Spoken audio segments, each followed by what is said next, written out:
오늘 하나님 앞에 나와 예배를 드리고 있는 우리는 성경에서 말씀하고 있는 하나님을 사랑하는 자들입니다. 하나님을 사랑하기 때문에 이 자리에 있는 것이고, 또한 그분의 뜻대로 부르심을 입은 자들입니다.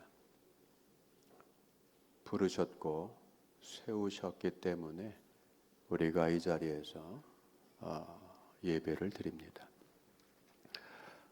이를 바탕으로 우리가 아는 것은 하나님을 사랑하는 자들에게는 모든 것이 선을 위하여 함께 일하니 뜻을 따라 부름받은 자들이라고 하는 사실입니다.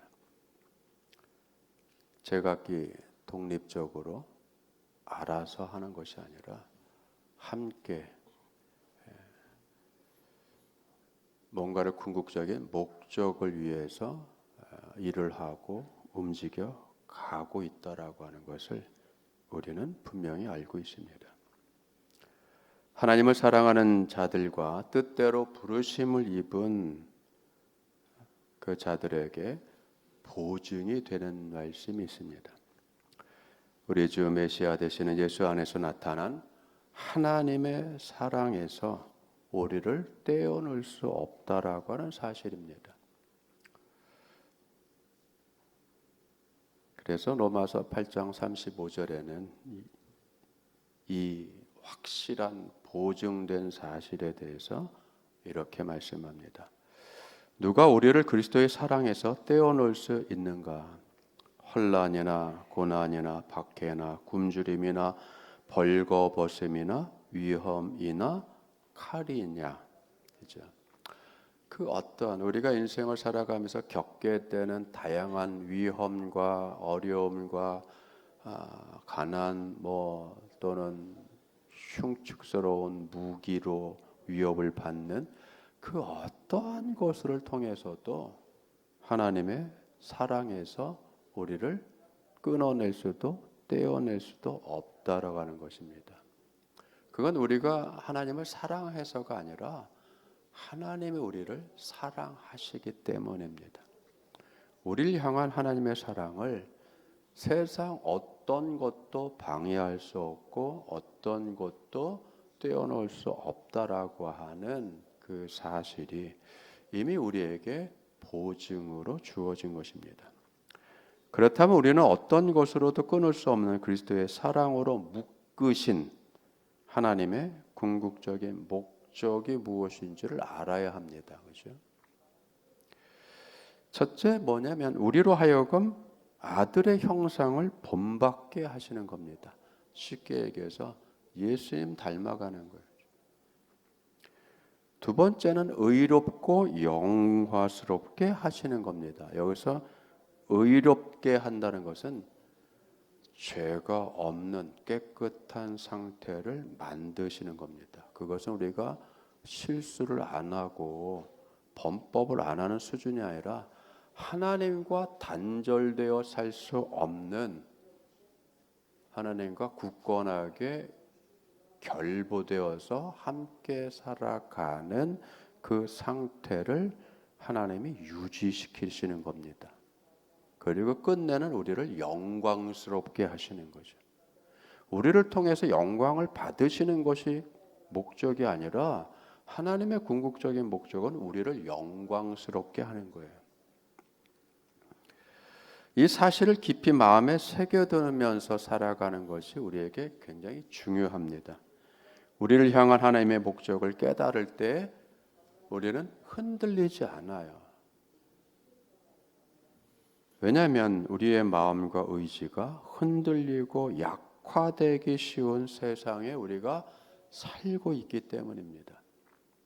우리를 흔들죠. 넘어뜨리려고 하죠. 좌절시키죠. 실망하게 하죠. 의욕이 안 나게 하죠. 그렇죠? 그런 세상이 우리가 살아가고 있는 현실 세계입니다. 그럼에도 불구하고 우리가 그 안에서 살아가면서 흔들리지 않는 그 굳건한 속사람이 되고 또 강한 삶의 의지를 갖게 되는 그 바탕이 하나님이 나를 사랑하신다는 겁니다. 현실 세계에서 정직하고 진실되게 사는데도 불구하고 가끔씩 종종 시시때때로 무슨 일을 겪어요? 불의한 일을 겪습니다. 그렇죠? 손해를 봅니다. 고난을 당합니다. 건강 악화로 병들기도 합니다. 계획했던 대로 되지 않는 경우가 많아요. 앞길이 막혀서 막막한 경우도 있습니다. 무엇을 해도 상황이 나아지거나 좋아지지 않는 경우가 많아요. 그렇죠? 그러니까 우리가 인생을 살아가면서 경험한 상당히 많은 부정적인 부분들입니다. 이러한 처지에 놓여 있을 때 종종 우리는 이 로마서 8장을 통해서 힘을 얻기도 하고 위로를 받기도 해요. 그런데 이 시간은 이 로마서 오늘의 말씀을 좀 더 성경이 말씀하는 본질적인 논리가 뭔지 우리가 깨달아야 돼요. 하나님은 합력하여 선을 이루어 주시기 때문에 더 좋은 것으로 보상해 주실 것이다. 우리는 흔히 이렇게 이해를 합니다. 그렇죠? 28절 보세요. 우리가 알거니와 하나님을 사랑하는 자 곧 그의 뜻대로 부르심을 입은 자들에게는 모든 것이 협력하여 선을 이루느니라. 그렇죠? 모든 것이 협력하여 선을 이룬다에서 주어는 모든 것이 아니에요.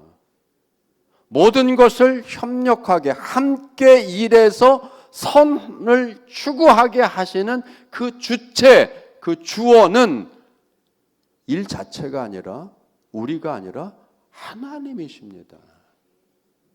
그 하나님을 우리는 사랑하는 거예요. 그 하나님을 우리가 믿고 따르는 것입니다. 그렇기 때문에 28절의 말씀이 하나님은 모든 것이 협력하여 선을 이루게 하시는 분이기 때문에 지금 손해를 보거나 어려움을 당하는 것은 나중에 더 좋은 것으로 하나님이 바꾸어 주실 것이야 라고 그렇게 간단하게 쉽게 이해하고 그걸 통해서 위안을 받고 안심을 얻으면 안 된다는 거예요. 그냥 막연하게 하는 얘기 있잖아요. 괜찮아, 다 좋아질 거야. 궁극적으로는 다 좋아지죠. 근데 그냥 좋아지는 게 아니잖아요. 그냥 나아지는 게 아니잖아요. 사람들은 그냥 나아지고 좋아지는 거를 뭐라고 얘기합니까? 시간이 약이야. 시간이 약이야. 참고 견뎌. 다 좋아져. 여러분, 그건 세상 사람들이 얘기하는 거예요. 하나님을 사랑하는 우리는 그렇게 막연하게 얘기하시면 안 되는 겁니다. 이렇게 나중에 지금 어려운 것이 나중에 다 좋아질 거야. 이건 핵심을 비껴난 얘기입니다. 핵심을 비껴난 해석이에요. 하나님께서 우리에게 바라시는 것은 우리가 예수님을 닮는 겁니다. 그것이 바로 오늘 말씀에 아들의 형상을 본받게 하기 위하여. 우리를 왜 부르셨어요? 왜 우리를 뜻대로 부르셨어요? 왜 모든 것이 선하게 만들어 가십니까? 아들의 형상을 본받게 하기 위해서요. 아들을 닮아가는 거예요. 그래서 우리를 하나님의 자녀 삼으신 겁니다. 그리고 예수님이 우리의 뭐가 된 거예요? 맏아들이 된 거죠. 즉 본이 됐다라고 하는 겁니다. 맏아들이라는 것은 순서를 얘기하는 게 아니에요. 그 본을 얘기하는 겁니다.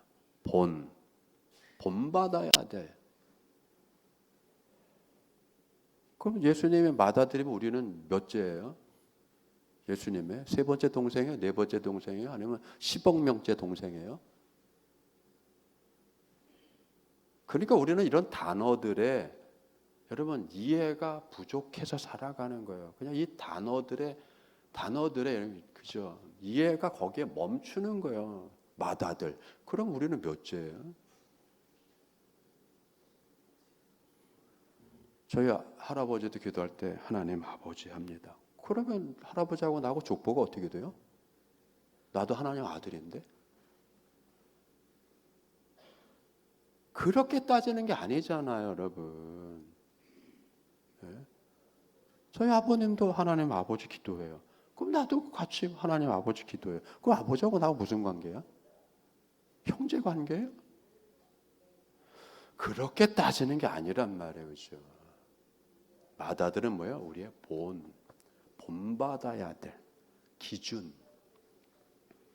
우리의 인격의 기준이 누구예요? 내가 아니라 예수님의 내 인격의 기준. 내 인품의 기준이 뭐예요? 예수님. 내 삶의 격조가 있을 때 그 격조의 기준이 예수님.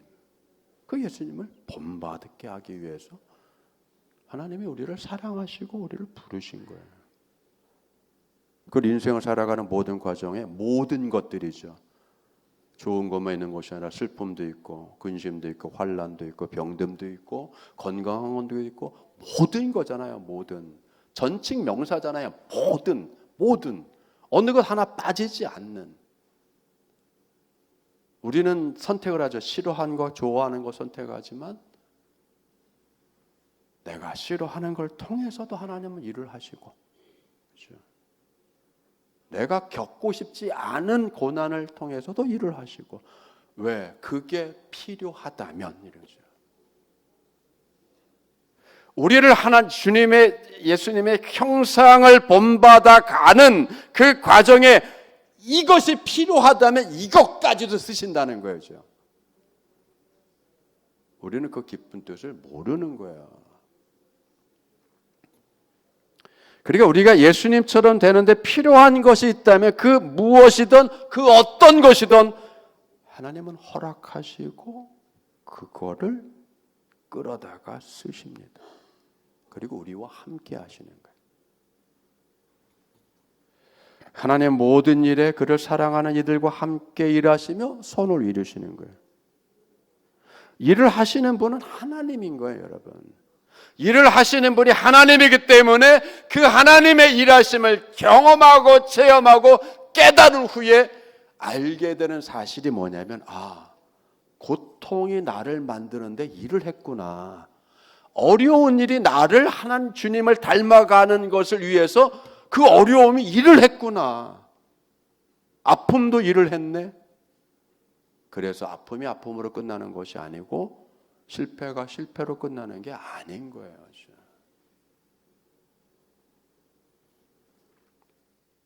하나님은 그분을 사랑하는 이들을 위해서 일을 합니다. 하나님을 사랑하는 우리를 위해서 일을 하는 거예요. 또한 하나님을 사랑하는 우리와 함께 일을 하셔요.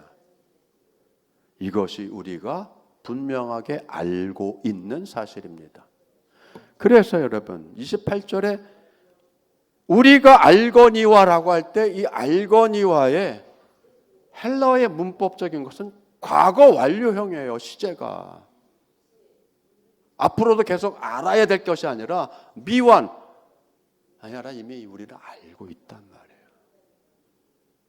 인식하고 있는 거예요. 경험한 바가 된 거예요.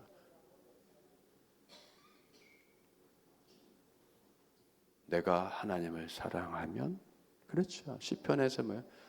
나를 사랑하는 자 내가 사랑하고 나에게 부르짖는 자 내가 응답하고. 여러분 보시죠.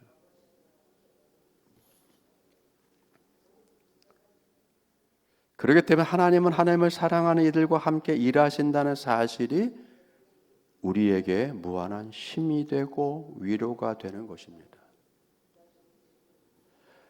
왜냐하면 이 사실을 깨닫지 못한 사람들은 이 세상에서 자기 혼자 외롭게 분투하고 있다고 여겨요. 그렇죠?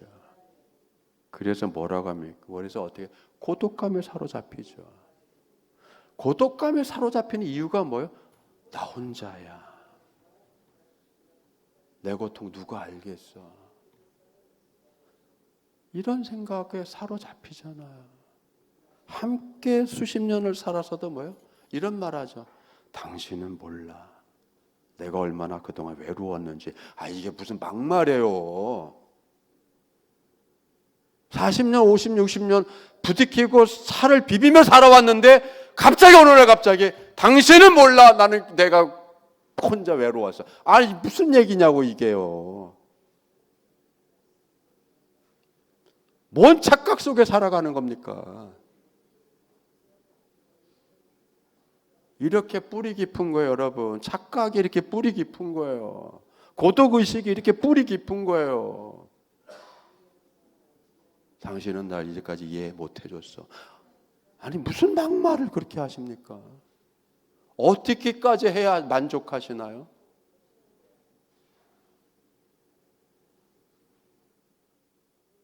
(1년 3무 65일) 매 순간 1초도 허비하지 않고 맨날 바라봐야 되고 뭐 그래야 만족하시나요? 채워지지 않아요. 그렇게 해도요.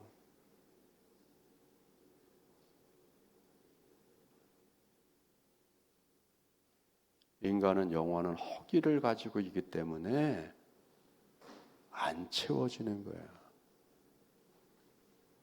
영원에 대한 갈망을 가지고 있기 때문에 안 채워져요. 뭘로 채워집니까? 영원이신 하나님으로밖에는 채워질 수가 없습니다. 그래서 내가 성령에 충만하고 내가 믿음에 충만하고 내 안에 하나님을 사랑하는 사랑으로 충만하면 당신은 몰라 이런 소리 안 나와요. 생일을 안 챙겨줘도 하나도 안 섭섭해요. 왜죠? 내가 충만해 있기 때문에.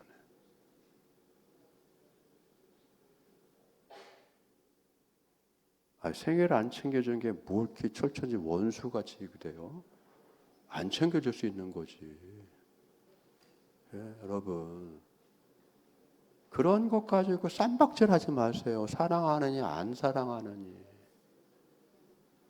생일이 무슨 대수예요?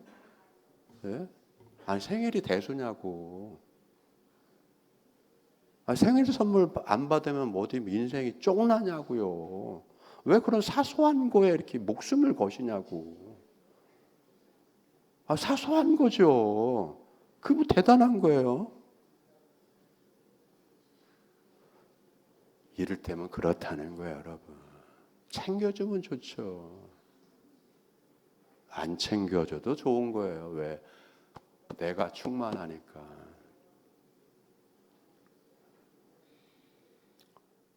자기가 충만한 사람은, 즉 하나님을 사랑함으로 충만한 사람은 다른 것에 섭섭함을 느끼지 않는단 말이에요.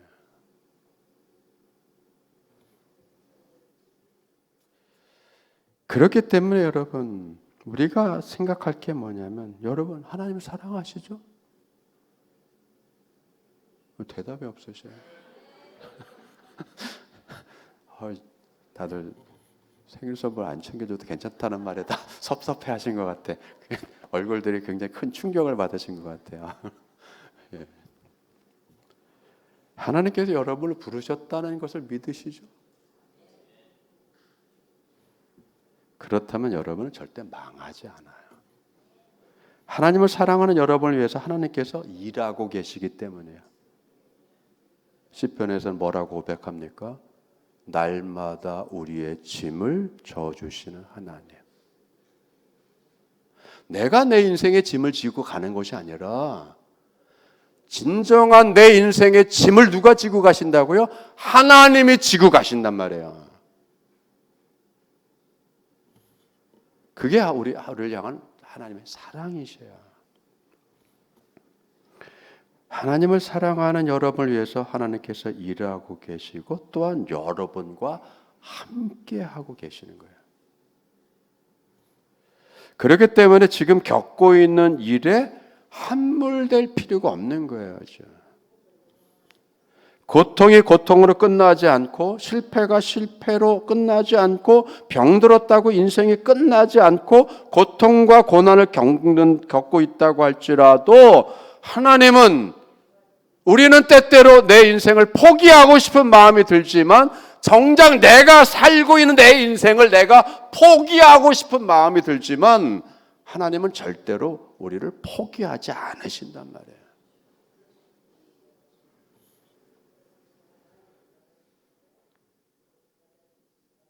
저와 여러분을 고난으로 망가지지 않도록 붙들고 계십니다. 더욱 의롭고 영화롭게 만들어 가셔요. 그렇기 때문에 여러분, 우리 인격이 안 망가져요.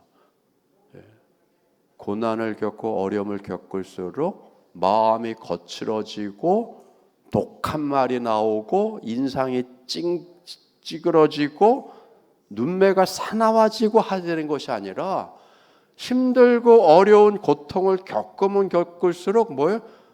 마음이 부드러워지고 온화한 인격을 만들어낼 수 있고, 이게 신비죠. 어마어마한 거잖아요, 여러분. 왜죠? 아들을 본받아 닮아갈 수 있도록 우리를 이끌어 가시기 때문에. 그죠? 그래서 넉넉해질 수 있는 거예요. 그죠? 예. 있어서, 가지고 있어서 주머니가 두둑해서 마음이 넉넉해지는 것이 아니라 우리의 인격이 주님을 닮아가도록 바꾸어져 가는, 우리를 위해서 일을 하시는 거예요. 우리를 변화시켜 가시는 거예요, 여러분. 지독한 고생을 했는데 오히려 넉넉한 사람이 있잖아요. 베풀 줄 아는 사람이 있잖아요. 남의 고통을 안타까워하는 인격으로 만들어지는 사람이 있잖아요. 그걸 뭐라 품격이 있다고 하는 거죠. 성품이 고매해진 거죠. 근데 반대가 있잖아요. 고생하면 할수록 지독해지고. 그렇죠, 여러분? 고생하면 할수록 비례해서 마음이 지독해지고, 그저 인색해지고, 좋은 말이 안 나가고, 같은 경험을 했는데 하나님을 사랑하는 자들은 그 지난한 고생과 어려움과 공경과 가난을 겪었는데도 불구하고 마음이 후덕하고 힘든 사람을 위로할 줄 알고 콩 한 쪽도 나눌 줄 알고. 여러분, 이 놀라운 신비가 어디서 일어나요? 여러분, 그렇죠? 하나님이 하시는 일이죠. 그게 신비예요, 여러분. 우리가 불의한 세상에 살아도 망하지 않는 이유, 생각이 비뚤어지지 않고 태도가 불순해지지 않고 성질이 악해지지 않는, 여러분, 이렇게 주님이 만들어 가시는 거예요. 하나님께서. 얼마나 이거 고귀해요. 얼마나 거룩한 모습입니까? 영광스럽죠. 마치 용광로에서, 도가니에서 순금이 나오듯이. 그렇죠, 여러분? 용광로 도가니는 고통과 환난의 상징이잖아요. 불의 상징이잖아요, 여러분. 그런 불같은 환난을 당하고 어려움을 당하고 그것이 지난하게 오래 감에도 불구하고 그 과정을 거쳐서 나온 그 인격이 정금과 같이 아름답고 고귀하고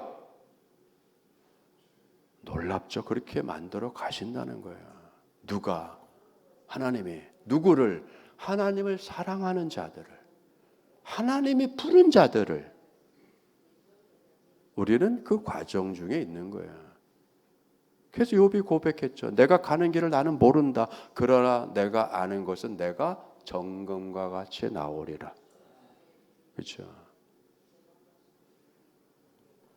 그래서 인생을 살고 일을 겪고 아픔을 겪고 곤란함을 겪으면 겪을수록 우리는 어떻게 되는 거예요?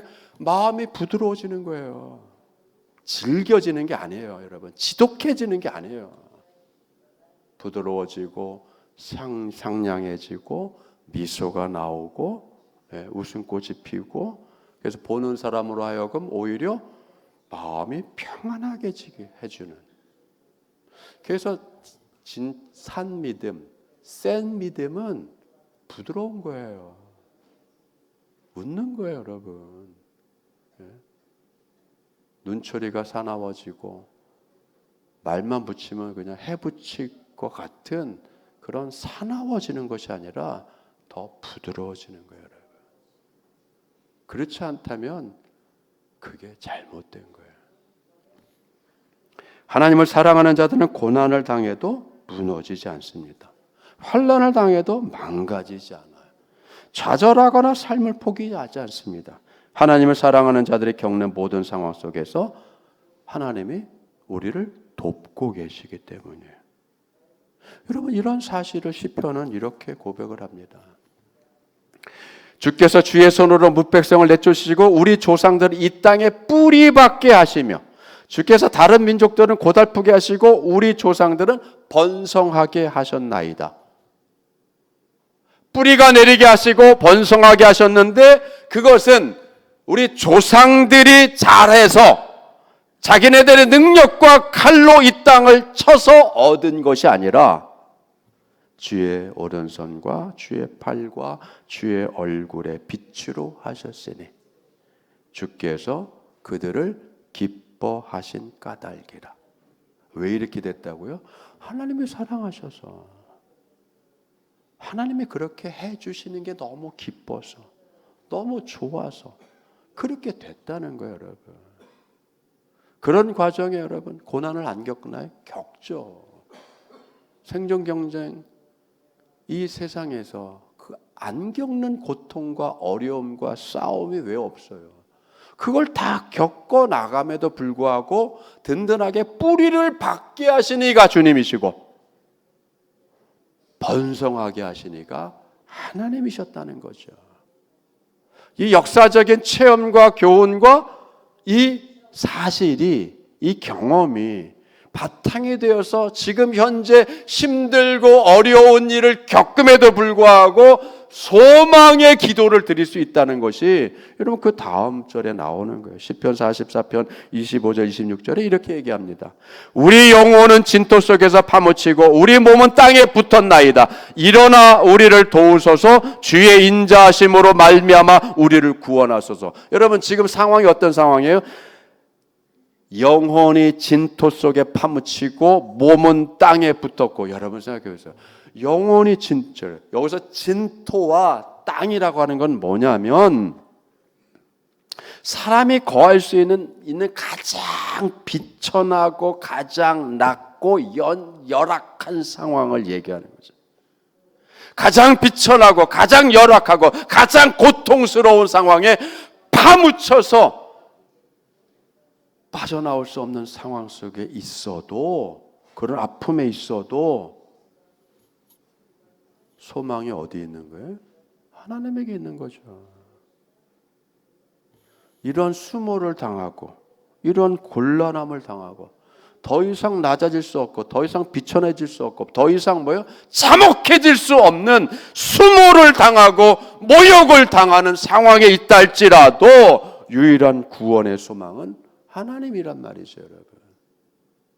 놀랍죠.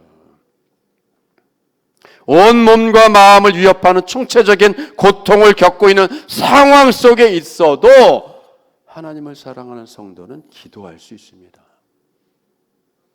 기도할 수 있는 거예요, 여러분. 내가 하나님께 기도할 수 있다는 것 자체가 이게 위대한 거예요.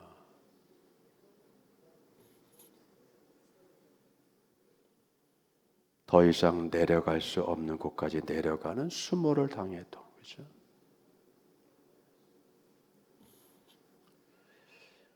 기도할 수 있는 성도에게 가장 필요한 것은 금전적인 이익이 아니라 함께 하시는 하나님이셔요.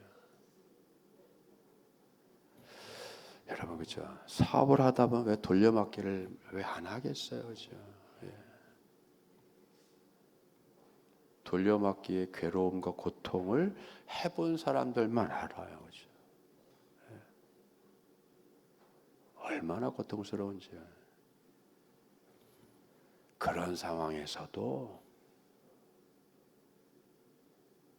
소망은 하나님께 있는 거예요.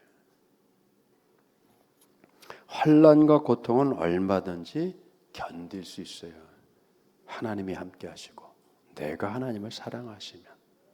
그렇죠? 환난과 고통이 문제가 되지 않아요. 그 환난과 고통은 있으나 없으나 별 차이가 없습니다. 하나님이 함께 하심으로 우리를 어떤 존재로 만들어내실까?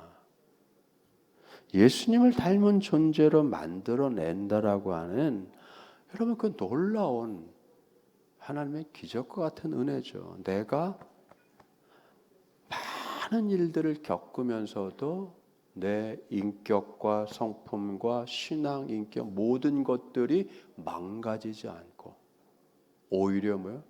주님의 모습이 내 안에 새겨지고 주님의 모습이 내 안에서 이루어지고.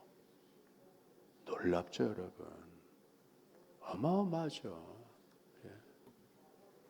그것이 우리를 향하신 하나님의 뜻이에요.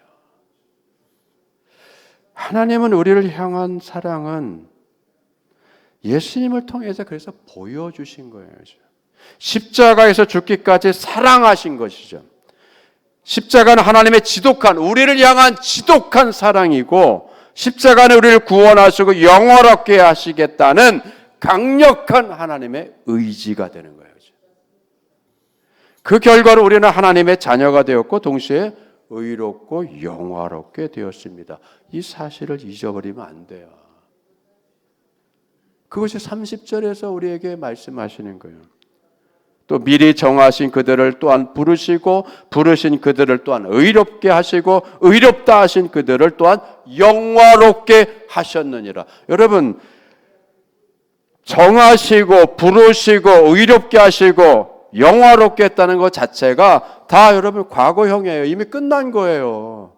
앞으로 그렇게 될 것이 아니라 이미 과거는 뭐죠? 왜 과거형을 쓰죠? 불가역적인 거예요. 바꿀 수 없다는 거예요. 바꿀 수 없습니다. 여러분, 바꿀 수 없는 거예요. 이미 확정된 거예요. 그건 의지를 얘기하는 겁니다. 하나님의 의지예요.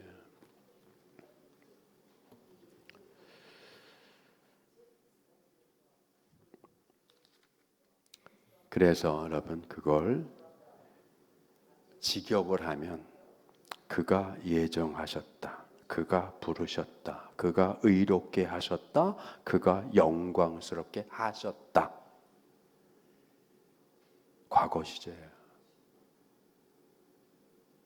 그리고 능동적이에요. 직설적이고 애두르지 않으시고. 하나님은 우리를 예정하셨고 우리를 부르셨고 우리를 의롭게 하셨고 우리를 영광스럽게 하셨습니다. 이 모두가 우리가 이 땅에서 살기 이전에 이미 하나님께서 우리를 위해서 행하신 하나님의 의지고 행동이고 우리를 사랑하신 모습이에요. 하나님이 미리 예정하여 정하셨고 부르셨다라고 하는 이것이 구원을 받는 사람의 수적인 한계를 확정했다라고 하는 그 예정설이 아니란 말이에요. 여러분, 예정을 그렇게 이해하시면 안 된단 말이에요. 이미 하나님은 구원받을 사람의 수를 정하셨어. 여러분, 계시록에 나오는 14만 4천 명은 숫자를 얘기하는 게 아니에요.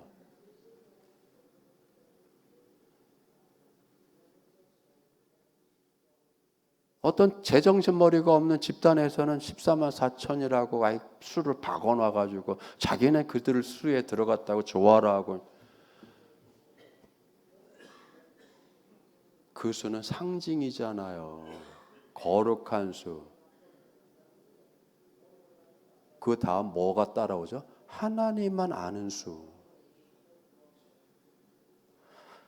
하나님만 하신다고 했잖아요. 그래 뭐라고요? 헤아릴 수 없는 사람들이라고 했잖아요. 헤아릴 수 없는 많은 사람들이 흰 옷을 입고 하나님 앞에 서리라. 헤아릴 수 없이 많은데 무슨 14만 4천이라고 규정을 해요. 우리는 예정을 여러분 이해를 못한 거죠. 여러분, 예정을 이해를 못한 거죠. 이 말은 뭐냐면 인간의 노력과 결단을 앞질러서 인간을 위하여 취하신 하나님의 결단을 얘기하는 거죠.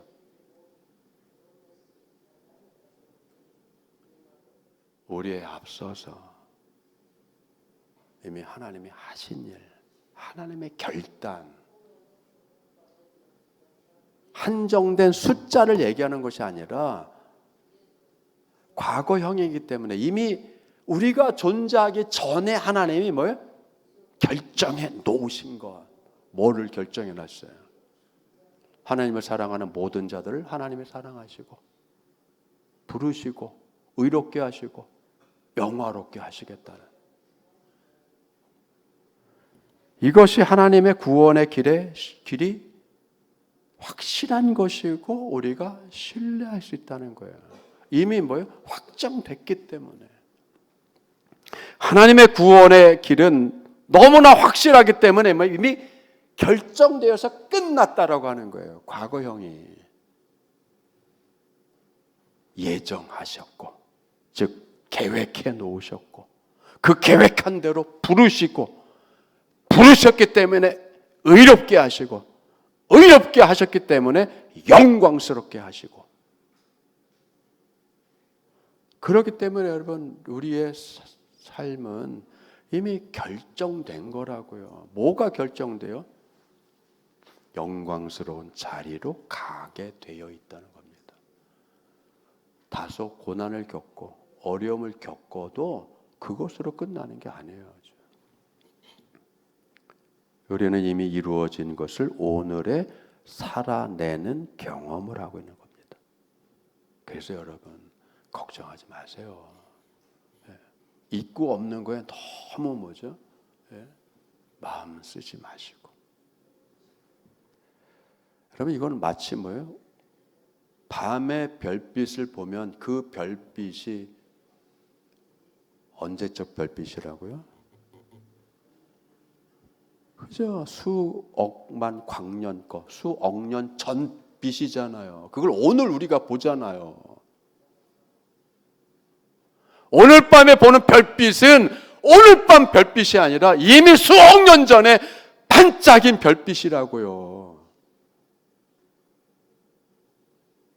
우리는 이미 시작된 하나님의 사랑을 경험하는 거예요. 이미 약속된 하나님의 복을 받는 거예요. 이미 이전에 부어주시는 복을 오늘 우리가 받아 누려 살아가는 것입니다. 하나님은 토기장같이 하나님을 사랑하는 우리들을 가장 멋있는 하나님의 영광스러운 자녀로 빚어내고 있습니다. 이걸 기억하시고 모든 것을 하나님께 맡기고 함께, 나 혼자 고생해, 나 혼자 고통받아, 이게 내 고통을 누가 알겠어? 부인이 알겠어? 남편이 알겠어? 자식들이 알겠어? 그렇게 하지 마시고요. 그죠? 그런 생각하지 마시고, 그런 마음 갖지 마시고, 야, 하나님이 나와 함께 하신다. 하나님이 나를 지금 만들어 가신다. 나도 하나님과 함께 내 삶을 만들어 간다. 여러분 그 마음으로, 그 믿음으로 이 새로운 한 주간을 복되게 살아가시기를 축원합니다. 기도하겠습니다. 은혜가 풍성하신 아버지 하나님 감사드립니다. 주님은 이미 이전에 우리를 위해서 참 놀라운 구원의 계획을 가지고